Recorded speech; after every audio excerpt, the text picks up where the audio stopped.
పుచ్చకాయ ముక్కలు, ఇష్టమైన కూరగాయ ముక్కలు వేసుకుని సాంబార్ లాంటి రసం చేసుకుందాం రండి. Welcome to my channel Madhurasmruthi. Cook healthy, eat healthy and stay healthy.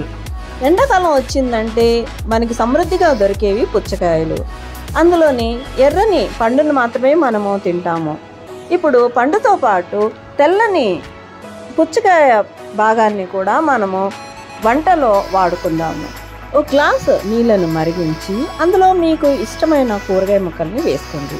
ఇందులో నేను స్ప్రింగ్ ఆనియన్, ములక్కాడలు, కాలీఫ్లవర్, కొన్ని పువ్వులు, అలాగే స్పెషల్ వెజిటబుల్గా వాటర్ మిలన్ వైట్ పార్ట్ ముక్కల్ని సొరకాయ ముక్కలుగా కట్ చేసి వేసుకుంటున్నాను.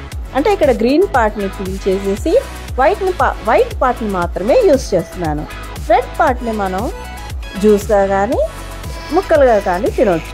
ఇప్పుడు ఇందులో తగినంత ఉప్పు, చిటికెడు పసుపు, 1 టీ స్పూన్ కారపొడి వేసి దీన్ని ఒక 10 నిమిషాల సేపు మరిగించండి. అంటే కూరగాయలన్నీ కూడా ఉడికేంత వరకు మరిగించండి. కూరగాయలన్నీ ఉడికిన తర్వాత 1 కప్పు చిన్నగా తరిగి పెట్టుకున్న టమాటా ముక్కల్ని కానీ లేదా గ్రైండ్ చేసుకొని ప్యూరేగా కానీ చేసుకుని వేసుకోండి.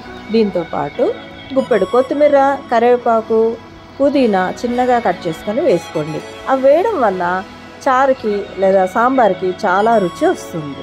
1/2 టీ స్పూన్ జీలకర్ర పొడి కూడా వేసి ఇదంతా ఒక మగ్గేంత వరకు ఒక 5-10 నిమిషాల వరకు ఉడికించండి. పుచ్చకాయ, వాటర్ మిలన్, అందులో రెడ్ పార్ట్లోనే కాకుండా వైట్ పార్ట్లో కూడా ఎన్నో పోషక విలువలు ఉన్నాయి. ముఖ్యంగా సిట్రులైన్ అనే అమినో యాసిడ్స్ బాడీ బిల్డింగ్కి ఉపయోగపడుతుంది. ఇది బ్లడ్ వెజల్స్ని డైలేషన్కి ఉపయోగపడుతుంది. అలాగే ఆక్సిజన్ని మజిల్స్కి అందించి ఎంతో శక్తివంతంగా చేస్తుంది. టమాటో ఉడికిందండి, దాన్ని గరిటెతో మెత్తగా చేసేయండి. ఇప్పుడు మీకు పులుపుకు తగ్గట్టుగా చింతపండు గుజ్జుని వేసుకోండి. ఇక్కడ నేను ఒక పెద్ద నిమ్మకాయ సైజంత చింతపండు నానబెట్టుకుని పులుసుగా చేసుకొని పోసుకున్నాను. అలాగే మీకు కన్సిస్టెన్సీకి తగ్గట్టుగా నీళ్ళని పోసుకొని ఇంకో 5 నిమిషాల సేపు ఉడికించండి. ఇందులో 1 టేబుల్ స్పూన్ వేయించి పొడి చేసి పెట్టుకున్న పల్లీల పొడిని కానీ నువ్వుల పొడిని కానీ వేసుకోండి. అలాగే 1 టేబుల్ స్పూన్ బెల్లం ముక్కను వేసుకోండి. ఇది వేయడం వల్ల రసానికి ఇంకా రుచి వస్తుంది. బెల్లం ఆప్షనల్. రసం ఉడికిందండి, దీనికి తాలింపు పెట్టుకోండి. అంతే, ఎంతో రుచికరమైన ఆరోగ్యకరమైన రసం రెడీ. అయితే పుచ్చకాయలో వైటమిన్ ఏ, సి, పొటాషియం, మెగ్నీషియంతో పాటు ఎంతో ఇంపార్టెంట్ న్యూట్రియంట్స్ పుష్కలంగా లభిస్తాయి. పుచ్చకాయ తీసుకోవడం వల్ల గుండె సంబంధిత రోగాలను కంట్రోల్ చేస్తుంది, బ్లడ్ ప్రెషర్ని కంట్రోల్లో ఉంచుతుంది. ఇందులో ఉండే అధిక మోతాదులో ఫైబర్ కాంటెంట్ బౌల్ మూమెంట్ని రెగ్యులరైజ్ చేసి కాన్స్టిపేషన్ని తగ్గిస్తుంది. అలాగే బ్లడ్ షుగర్ లెవెల్ని కూడా కంట్రోల్ చేస్తుంది, కొలెస్ట్రాల్ని తగ్గిస్తుంది.